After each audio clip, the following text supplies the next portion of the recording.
You thought college basketball was crazy last week? Wait till you see the 5 games that will bring absolute chaos to March Madness. At number 5, we're starting off in the Mountain West, where Utah State and San Diego State are both coming off of losses.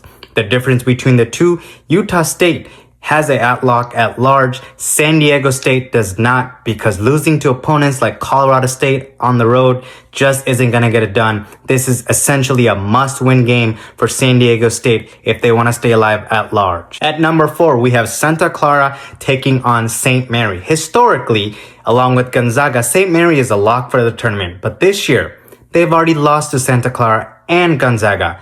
And to make things worse, the last 2 games of the regular season, they're playing Santa Clara and, wait for it, Gonzaga. One of these games has to be a win for St. Mary's in order to be a lock for the tournament. They're playing for a lot on the line. If they aren't able to win one of these games, they're really going to have to play well in the WCC tournament and hope that the committee is in their favor. At number 3, we're going to the Big Ten, USC taking on UCLA. Stop me if you heard me say this before. Both teams are coming off of losses. UCLA is 1-2 in their last 3. USC is 0-3 in their last 3. The difference between the two, UCLA lost to ranked teams. USC took a loss to Oregon.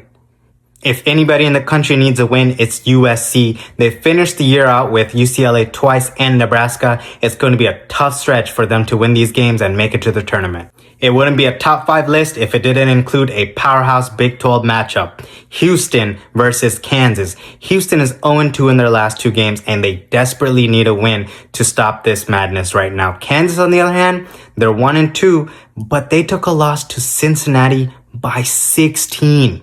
They need a win. And if you're a fan of basketball, you're a fan of Peterson. But quite honestly, I'm getting tired of it.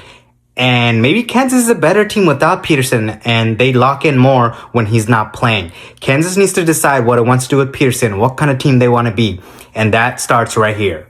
And the number 1 matchup of the week is going to be St. John taking on UConn. Now, St. John, it seems like when they last played, kind of broke UConn. They're 2-3 in their last 5. Coach is talking about, oh, we have empty seats. Why is nobody in the stands?